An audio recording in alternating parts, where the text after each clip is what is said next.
In Imperial Beach, what they're fighting for tonight. For the first time, San Diego Police Chief Scott Wall is speaking out about the remains found at this South Crest home. The new information he shared today.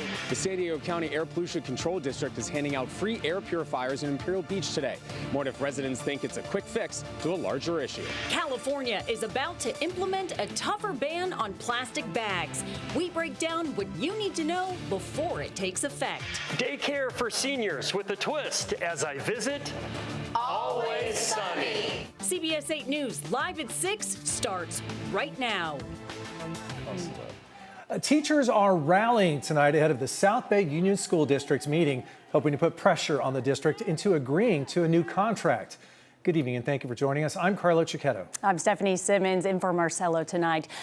CBS 8's Steffi Roche went to the rally and talked with the teachers there. She joins us live now. And Steffi, what was their goal out there tonight?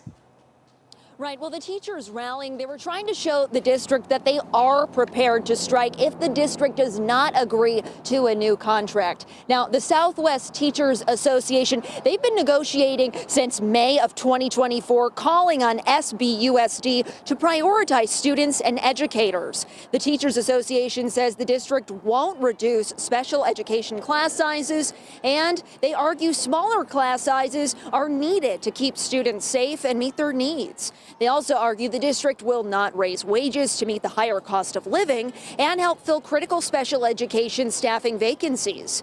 I talked with Mark Emmons, a fourth grade teacher at Imperial Beach Charter. He says on top of teaching, he is forced to work a second job on weekends to afford to support his family. At this point, we're trying to draw attention. We seem to be at a stalemate. We can't seem to get budgets. We can't seem to get a raise.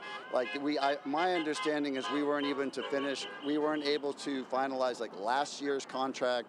Administration's been getting raises. We're not getting raises. It's just not working out for us. Today, we did reach out to the district, which told us it has made proposals to the association addressing fair wages, smaller class sizes, and special education. The district says it's facing a deficit of close to $3.5 million and believes the association's proposals, if accepted, would harm students and disregard fiscal realities. And a member of the Teachers Association says that if the district does not agree to a new contract and if they decide to strike, that would likely take place in late January or early 2026. But for now, reporting live from Imperial Beach, I'm Steffi Roche, CBS 8.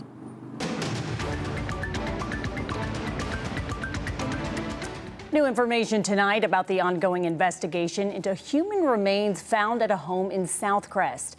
San Diego Police Chief Scott Wall spoke out about the case for the first time today. CBS 8's Shannon Handy has more on how the person of interest in this case could be linked to other crimes. Last week, multiple agencies spent 3 days searching this South Crest home. They recovered one set of human remains. Chief Scott Wall says they're related to a missing persons case, and there could be others linked to the man who used to live here. It's a fascinating case. And it's going to take some time to kind of sift through everything that we have so far. San Diego Police Chief Scott Wall appeared on CBS 8 Mornings and gave more insight into the days-long search that took place in and around this South Crest home. Specifically, we asked why so many agencies were involved in what they found. There was an original homicide that the CHP is investigating. FBI has some weapons charges that they were looking at, and then we're concerned with some missing person cases that he may be linked to.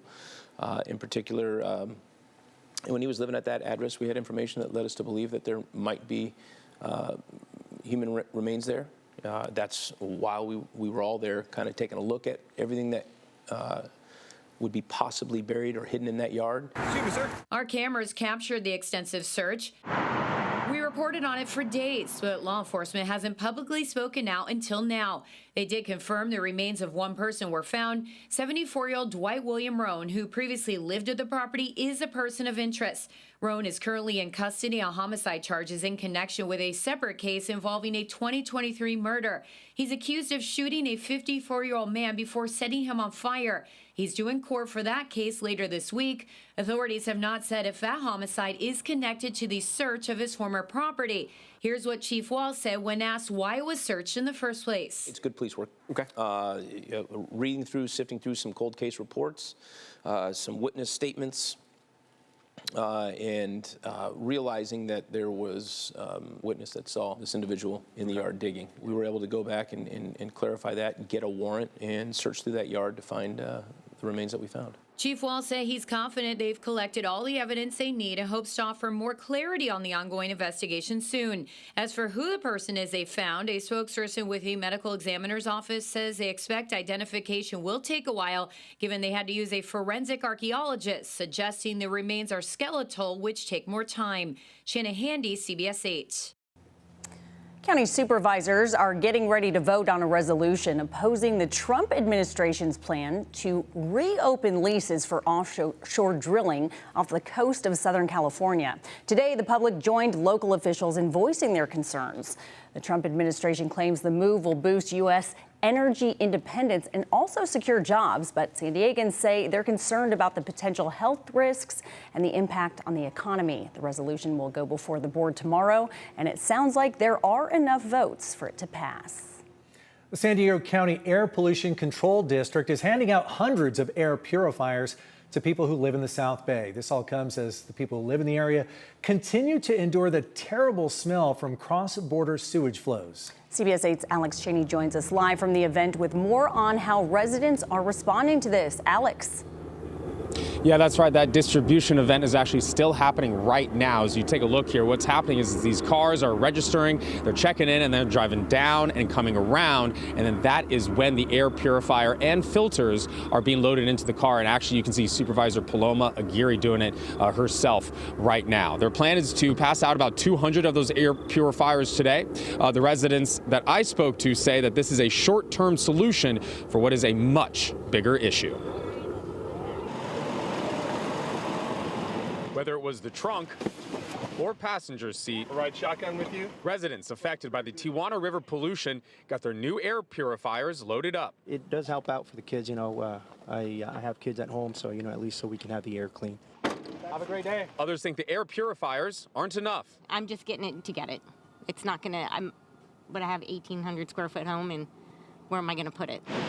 An estimated 25 million gallons of untreated sewage flows from Mexico into the Pacific Ocean every day, creating a foul smell and polluted air for South Bay residents.